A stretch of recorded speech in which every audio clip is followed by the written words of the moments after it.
창세기 43장은 야곱의 아들들이 애굽에서 가져간 곡식이 다 떨어지고 나서 곡식을 구하기 위해 다시 애굽으로 가야만 하는 상황 속에서 야곱 가족의 갈등을 기록하고 있습니다. 그 갈등의 원인은 베냐민이었습니다.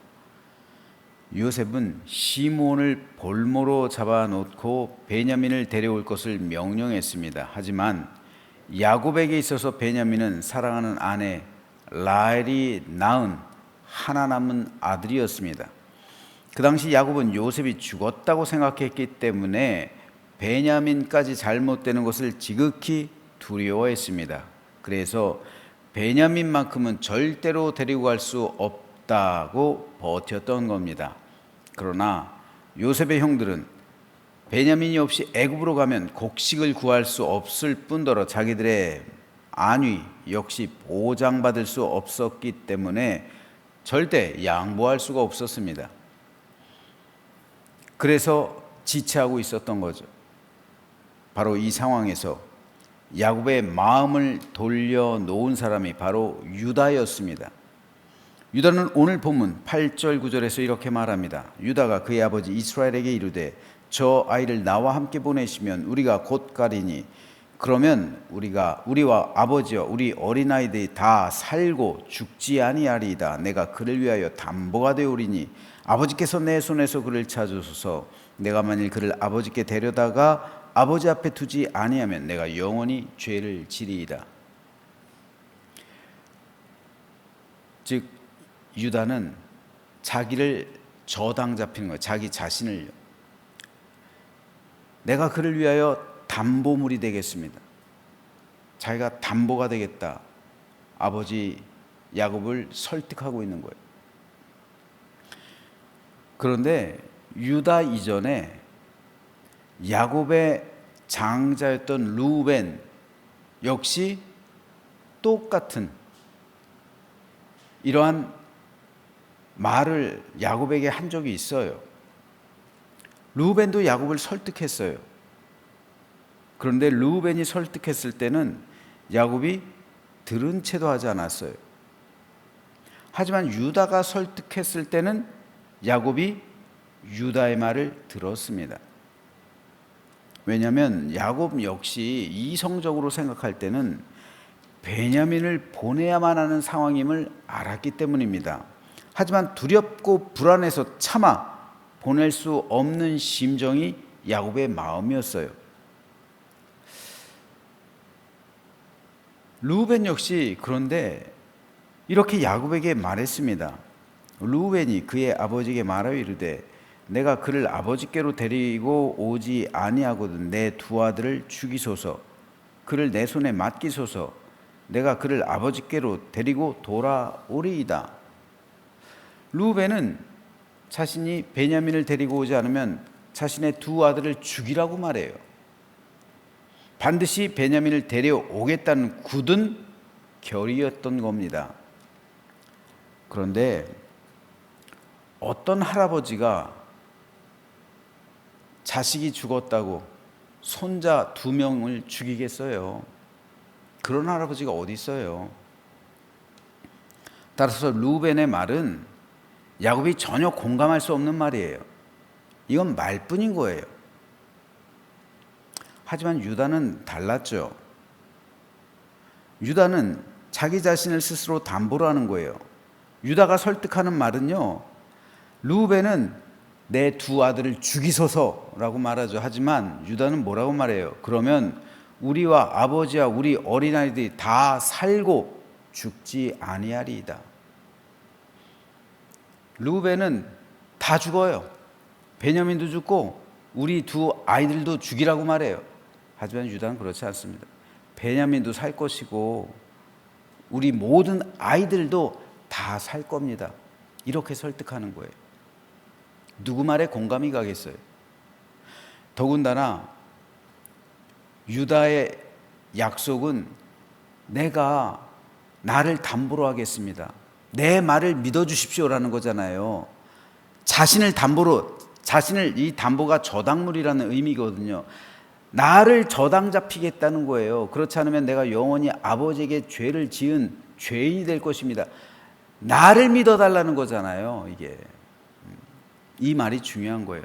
나를 믿어주십시오.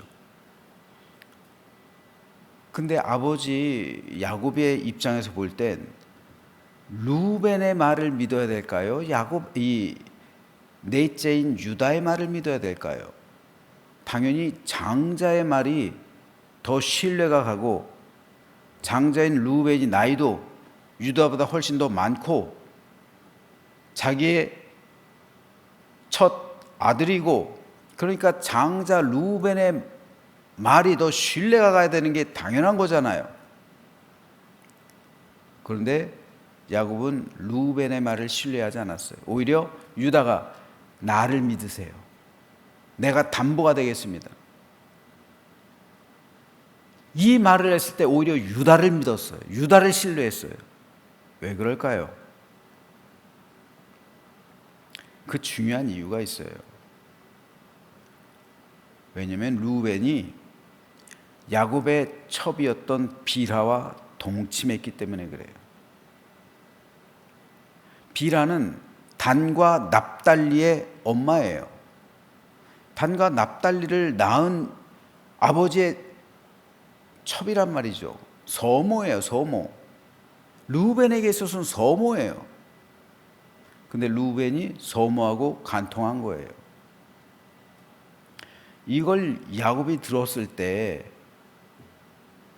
어떤 심정이었을까요?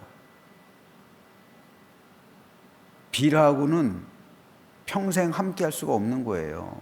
빌하에게로는 들어갈 수가 없는 거예요. 누가 아들하고 잔 그 부인을 가까이 할 수가 있겠어요? 그 가정은 무너져 버린 거예요, 이미. 그 가정은 깨져버린 겁니다. 한마디로 말해서 루벤은 페류나예요, 페류나. 그러니까 루벤을 장남으로 여기지 않은 거예요, 야곱은. 그때부터. 어떤 아버지가 페류나가 하는 말을 듣겠습니까? 이건 신뢰할 수가 없는 거예요. 더군다나 루벤이 내 두 아들을 죽이소서, 이런 말을 할 때 야곱이 어떤 심정이었을까요? 페류나 같은 말 한다. 이런 마음 안 들었겠어요? 꼭 페류나 같은 소리 하고 있네. 그렇잖아요. 어떤 할아버지가 자기 손자를 2명이나 죽여요? 이게 말이 되는 소리입니까? 이건 약속도 아니에요, 이건.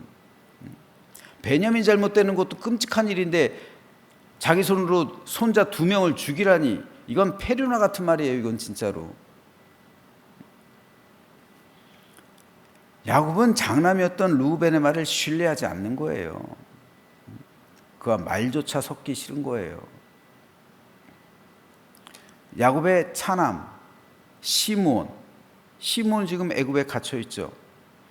더군다나 왜 요셉이 하필이면 시므온을 감옥에다 가둬놨을까요? 시므온이 제일 악한 족속이에요. 악한 사람이에요. 그래서 야곱은 시므온에 대해서 예언할 때도, 마지막 축복 기도를 할 때도, 마지막으로 유언을 남길 때도 시므온은 오히려 저주에 가까운 말을 해요. 그래서 시므온에겐 따로 기업이 없어요. 그래서 시므온의 기업은 유다 족속 가운데 있어요. 결국 유다 족속에게 병합되는 그 족속이 시므온 족속이에요. 시므온 지파예요. 가장 영향력이 없는 지파가 시므온 지파예요. 그래서 레위는요, 레위는 그래도 모세와 아론이 나왔죠. 여호와의 편의 선자가 누구냐? 금송아지 사건 때 10계명 받고 내려올 때요, 레위인들이 나왔어요. 그때부터 레위인들이 선택된 것이지, 그 이전에는요 레위 지파는 거의 저주받은 지파나 똑같아요. 왜냐? 시므온과 레위가 세겜에서 학살 사건의 주범이었잖아요. 따라서 이때까지만 해도 레위는 아버지 눈밖에 난 사람이에요. 그럼 첫째, 둘째, 삼남 다 아버지 눈밖에 난 사람들. 넷째가 유다예요. 그 당시 야곱에게 있어서 실질적인 장남이 유다였단 말이에요. 그래서 유다는 자기를 담보로 하고 있는 거예요. 내 말을 믿어주십시오. 그리고 야곱은 유다의 말을 신뢰하는 거예요. 다른 형제들의 말은 신뢰하지 않아요. 하지만 유다의 말은 신뢰하고 싶은 거예요. 그렇게 되고 싶은 그 아버지의 마음이 있는 거예요. 근데 루벤의 말은 못 믿는 거예요. 레위의 말도 못 믿는 거예요. 유다의 말을 믿고 싶은 거예요.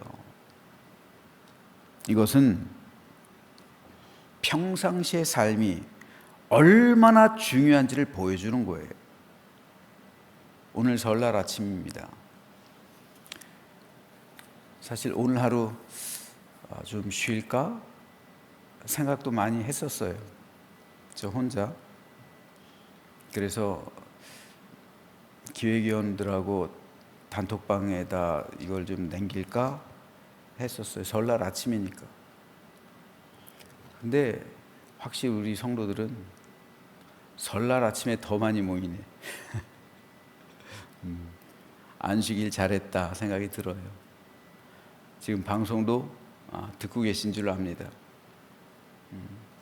이게 우리 교회 저력이에요.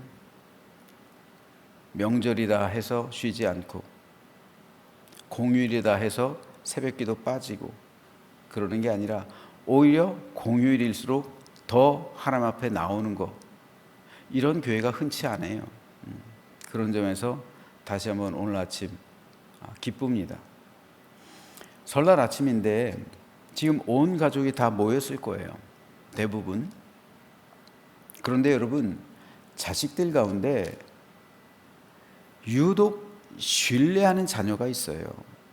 부모가요.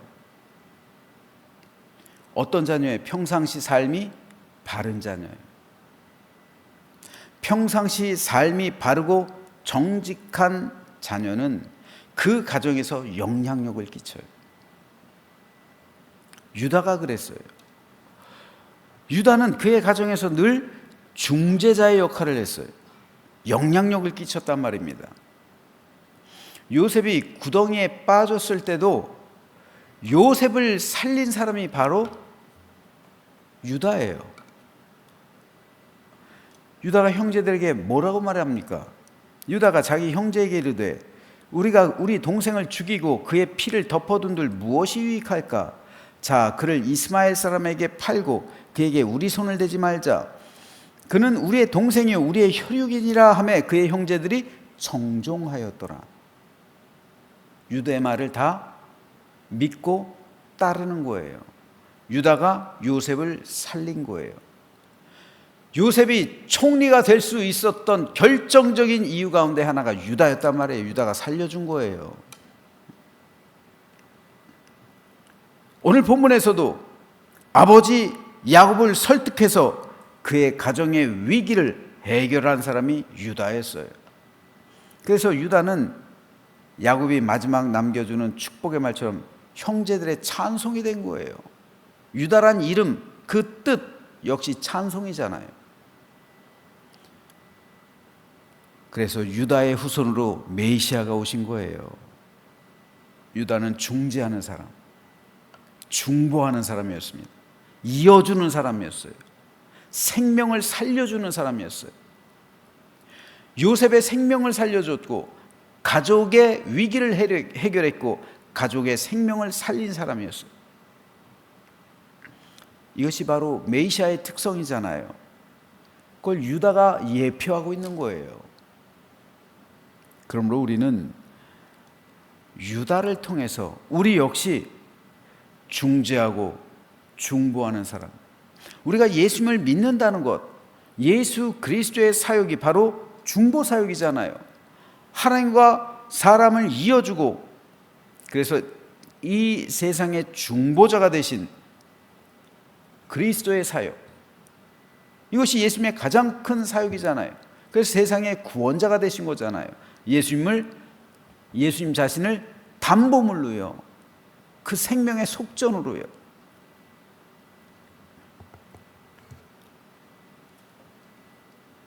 유다가 이런 삶을 예표했다는 말입니다. 그리스도의 사역을 예표한 사람이었다는 거예요. 그래서 영향력 끼치는 사람이 되었던 겁니다. 하지만 루벤, 시몬, 레위는 악한 영향력을 끼쳤어요. 가족에게. 그러나 유다는 선한 영향력을 끼쳤고요. 그래서 야곱은 첫째, 둘째, 셋째 말은 신뢰하지 않았지만 넷째 유다의 말은 신뢰했던 겁니다. 그래서 유다의 말을 신뢰하고 베냐민을 보낸 거예요, 애굽으로. 자, 그렇다면 오늘 아침 우리의 삶은 어떤지 한번 반추해 보시기 바랍니다. 과연 저와 여러분의 평상시의 삶은 어떻습니까? 우리는 하나님과 사람 앞에서 정직하고 바른 믿음의 삶을 살아가고 있습니까? 우리는 하나님의 교회에서 선한 영향력을 끼치고 있습니까? 아니면 악한 영향력을 끼치고 있습니까? 우리는 세상에서 좋은 영향력을 끼치는 삶을 살아갑니까? 아니면 세상 가운데 안 좋은 영향력을 끼칩니까? 사도 야고보는 이렇게 말합니다. 그러므로 너희 죄를 서로 고백하며 병이 낫기를 위하여 서로 기도하라. 의인의 간구는 역사하는 힘이 큼이니라. 의인의 기도와 간구는 하나님의 능력과 역사를 이끌어낸다는 말이에요. 사도 베드로 역시 주의 눈은 의인을 향하시고 그의 귀는 의인의 간구에 기울이신다. 하지만 주의 얼굴은 악행하는 자들을 대하신다. 다시 말해서 그들을 어떻게 보신다고요? 그들에 대해서 대하신다는 것은 반대하신다는 그런 뜻이에요. 적대하신다라는 의미입니다. 야곱이 유다의 말을 들은 것처럼 우리 하나님 역시 의인의 말을 들으신다는 거예요. 의인의 간구에 그래서 응답하신다는 거예요. 그러니까 역사하는 힘이 많다고 야고보가 말하고 있는 겁니다. 베드로 역시 이것을 말하고 있는 거고요. 똑같은 중보기도라 할지라도 평상시의 삶이 깨끗하고 바른 사람이 하는 기도와 그렇지 않은 사람이 하는 기도는 응답하고 역사하는 힘이 다를 수밖에 없다는 거예요. 다르다는 거예요. 내 안에 죄가 가득한 사람이 기도를 하면 그거 하나님께서 들으시겠어요?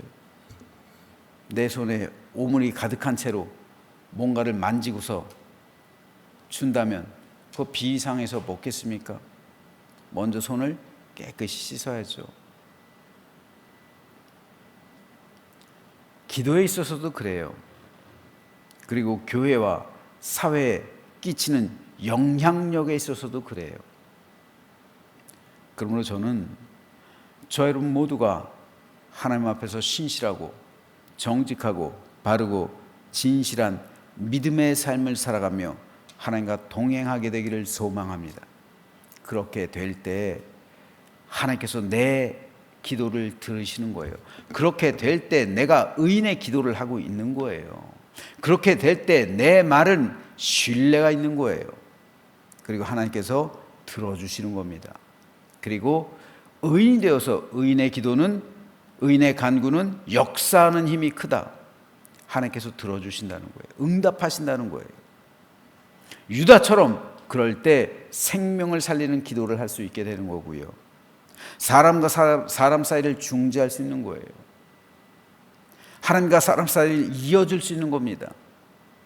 그리스도인의 삶이 온전하고 바르고 정직하고 깨끗할 때 세상 사람들도 그의 말을 신뢰하고 믿어주는 거예요. 그런 사람이 하는 말과 그렇지 않은 사람이 하는 말은 완전히 다른 겁니다.